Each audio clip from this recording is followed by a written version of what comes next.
is Juan May Stokes. I did Blå Planet, which is a aquarium in Denmark, but it's located at Jakob Fortlingsvej in Kastrup, Denmark. So that would be the location. I don't know if you guys ever seen a map of Europe, but to the left corner you have Europe specifically, and then in the bottom corner you have Denmark outlined in red. And I also did a Google Earth for you guys so you can kind of see how it lines up. So this is Denmark, but the aquarium itself is kind of like over here. So it's way over here in this little area, but Denmark is pretty big. So that's Copenhagen itself, but Denmark is like way out here. So as far as the spacing it goes, pretty vast, it would be the word I could use. So table of contents would be general info, context, and analysis. I broke it up into those 3 sections. And within those 3 sections, I broke down just some information for you all to learn a little more about it. So like I said, this was the breakdown. General information involves architects, which was 3XN. The function was an aquarium and science center, and the cost itself was around $380 million. 3XN is actually a Danish architecture-based company who practices out of Copenhagen themselves, but they also have New York locations. So if you wanted to, maybe you could practice in New York with 3XN. But they're known for their green architecture mainly. That's their biggest feat, would be green architecture. And they have, I would say, quotes like, architecture shapes behavior. You know, that's a pretty big one. They use architecture to inspire the people around them. So they use cultural architecture, and they also remind not only other people to follow, I would say, their cultural identities, but they use the buildings themselves to remind them of their cultural identities. So with it being a science and aquariums, they have various species. Have fish, sharks, stingrays, you name it, it's probably there. But they even have an animal called arapima. Arapima is a fish that's the largest freshwater fish, and it's also as old as the dinosaurs. So they have all kinds of animals there, with it being 53 different tanks, I would assume they have a vast selection. Yeah. So their first location was in Charlotte, which was kind of too small, is what they said. The spacing was very minimal. They couldn't add more aquariums or at least more fish. They wanted to add, like I said, 17,000 more species. But with the space in Charlotte, they couldn't do that. So when you add that and the fact that the property itself was a listed property, they couldn't really build upon that. So they had to move to Kastrup, which also cost more money, to move the whole aquarium what was already there. But then to build upon the land that is there costed quite a bit. So the next section we're going into is the context section, where we talk about the site. The design is tantalizing, whether it's seen from above or below. When you look at the building, you kind of get inspired. It's because it's shaped like a gigantic whirlpool. The access of the building is kind of one way in, one way out. Don't really go out of multiple exits. This walkway you see is the entryway as well as the exit. And the design inspiration was inspired to connect the ocean and the nature, which is the land that surrounds it. So moving forward, like I said, it's a whirlpool, and it's kind of tantalizing, whether it's seen from above or below. This is the aerial view of the building. You can kind of see how the water kind of sits on the land as well. They have a little pool next to it. That is from also a fresh water source that they have. They use the rainwater from the roofing, and they have that flow through into that reservoir, which also flows back out into the Orson, which is the strait that's behind it. So it's technically its own little peninsula, but it's still a building on land. So that's kind of the design itself. And one of the key features I kind of liked is the fact that it sits, even though it sits in the like in the water, it also is not far from everything. So you have the airport less than 10 miles away, you have the city hall less than 10 miles away, you know, train stations less than 10 miles away. It's even connected to the bridge that connects Denmark to Sweden. So it's a big bridge that connects those two lands. It sits right there. So it's not far from Sweden. If you lived in Sweden and wanted to come over there. So I thought that was a pretty cool thing.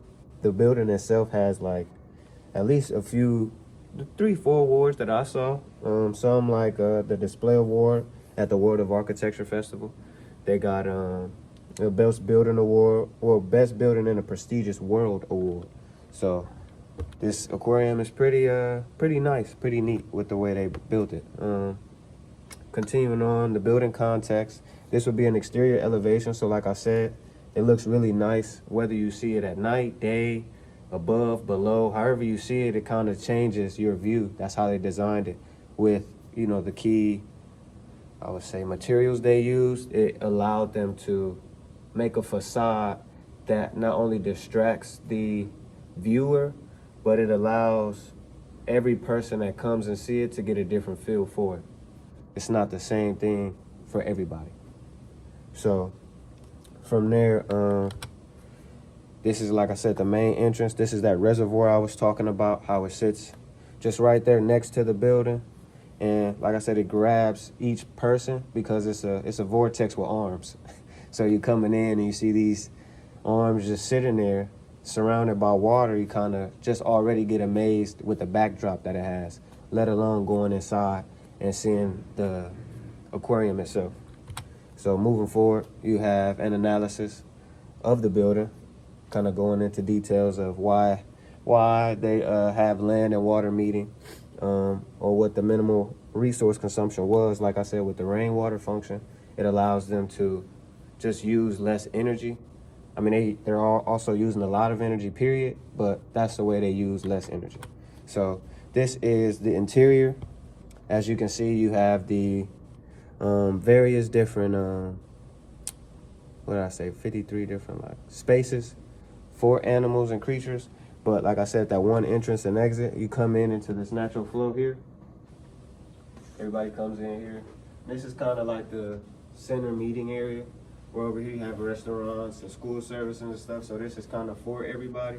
But as you flow, they kind of want you to take your own natural flow into the museum to see where you want to go. It's not really designed for you to like, okay, you turn left first or you turn right first. No, as a person that's just coming to the museum, they want you to feel the architecture, feel the energy, feel the space, and then just flow, just as water does. So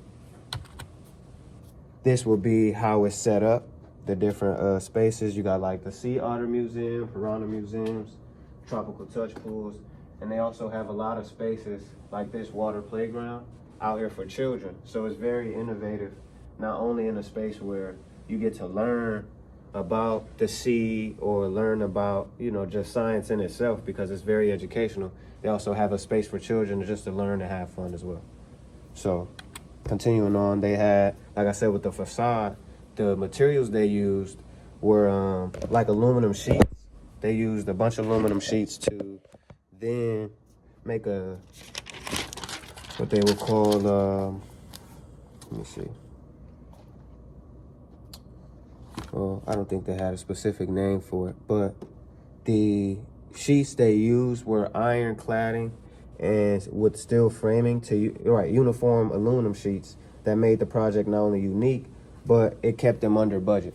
So it sped up the process and kept the process really very cheap compared to what they anticipated with the materials they used that was like naturally flowing. Like I said, it's a whirlpool kind of look. As you saw at the building itself, it has these like panels, and this all is like, it's like 33,000 panels. So at the end of the day, it's not many materials they use to cover the building, and concrete, steel, and then these shingles to then cover up the whole building. So at that point, financially, it's really cheap. And then when you get to building it, it actually moved faster than they anticipated. So these are the elevations of the building itself. As you see, it's not many different things they're using on the building. It's pretty straightforward. And that kind of surprised me as well, because when you look at it, you kind of get, like I said, almost trapped into it. And you also start to wonder how it was made like that. How can everybody see something differently when they look at this one building? But then you realize it's just one big whirlpool, and you kind of use the same materials over and over and over again to get that same effect. So that is something else that was inspiring. They also use Texlon ETFE, which is ethylene tetrafluoroethylene, and it's used for roofing and cladding, which is resistant to UV light and pollutants. So it keeps that stainless steel kind of look, and it also is very resistant to the UV light, which gives you a reflection that's a lot different than you would normally see on most buildings. So, like I said about the facade, that's what they used. And this is how it looks pretty much up close. Those shingles kind of turn into a diamond formation, and you just put it over the whole building. It's like a covering, almost. So this is the west facade. Like I said, it looks different. This doesn't look like this. This looks almost pearlescent white, or this doesn't look like the last one. This almost looks like the art museum on the lake. So you kind of see they use these different panels, but it gives you a different look no matter how you look at it. So back to also what I said about the rainwater system. As you see, it's a natural flow, no matter whether you're inside as a viewer or outside as someone analyzing the building itself. They use systems in place that just naturally flows in the whirlpool type motion. You just go in circles. Like I said, with the rainwater, it comes onto the roof, flows into the reservoir, back into the ore sun. And they just keep that same cyclical nature within the building, which I thought was pretty impressive because it utilizes not only green architecture, but it saves energy. So, like I said, with the backdrop of the ore sun straight, they also have the same kind of energy in the building itself. They want you to just feel the architecture surrounding. So the curved ceilings and the vortex type of shape, you coming in and you almost getting lost at sea is what they wanted to. So even the architects had what they called an article on their website.